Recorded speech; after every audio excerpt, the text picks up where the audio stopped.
against free will. Living in a determined world, I want to address the question of how anyone or myself became who we are and how we become influences the decisions that we make. We are nothing more or less than the sum of the biological aspects that have made us, as well as the environmental factors. All that we are is the past, the what came before, and what we have absolutely no control whatsoever over is this fact. In a sense, the past is not the past anymore, but is all that is accumulated up until the present. The past is who we are now, being an individual person with specific worldview, beliefs, values, behaviors, actions, and experiences, with people with different abilities and levels of self-control. From a couple seconds ago to an hour, a day, a year, a decade, a century, millennia, hundreds of thousands, millions and billions of years ago.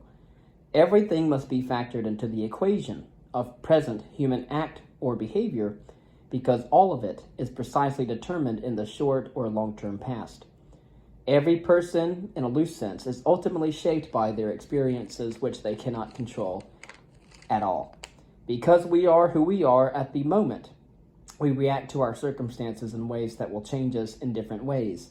We do not choose to change. We are changed by circumstance and by the kind of person circumstances prior to this changed us into. And so that's against free will. I do briefly want to mention the USA political spectrum. We have liberal, moderate, and conservative. Certain proposals for liberals would be the increase of foreign trade, which conservatives will be against, the legalization of marijuana, which liberals are for but conservatives are against, an increase in immigration, which liberals are for, conservatives against, religion in schools, which conservatives are for and liberals are against, the death penalty, which liberals are against and conservatives are for, single-payer health care, which conservatives are against and liberals are for. Other things that liberals are for and conservatives are against would be decrease oil and coal usage, legalized abortion, tuition-free college, a $15 federal minimum wage, and advanced gun laws. The left seeks social justice through redistributive social and economic policies, while the right defends private property and capitalism. And so we could say, from a moral standpoint, I'd probably say that I'm left to center. From an economic standpoint, I'd say probably right to center.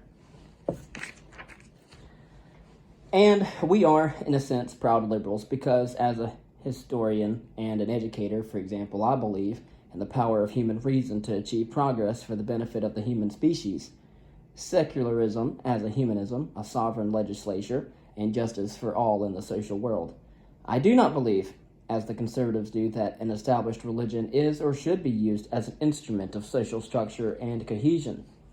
There are better institutions to choose from, and anyone who allows religion to infiltrate politics with its selfish doctrines are limiting human rights and human freedom and liberty. Just look at what happened when radical Islamists tried to establish a state based upon theological doctrine. I believe that social equality among humankind is directly linked to the principle of personal freedom. This has allowed humankind to eliminate the unequal treatment of women, ethnic minorities, homosexuals, the celebration of sexual pleasure unconnected to reproduction capacities, an educational system and news system sensitive to racial and gender oppression, and the celebration of multiculturalism. In the United States of America, conservatives and moderates are tied as the largest ideological groups, while liberals, like myself, are the smallest at 25%. Liberal percent has increased steadily since the year 1992 to the present time, while conservatives remained conservatives and moderates became more liberal. Half of the Democratic Party identifies as liberal, 37% moderate, 12% conservatives. Independents, however, 48% moderate, 30% conservative, and 20% liberal. Republicans, on the other hand, 74% conservative, 22% moderate, and 4% liberal. And then there you have it. That's a brief talk on the United States of America and its political spectrum. as well as my case against free will.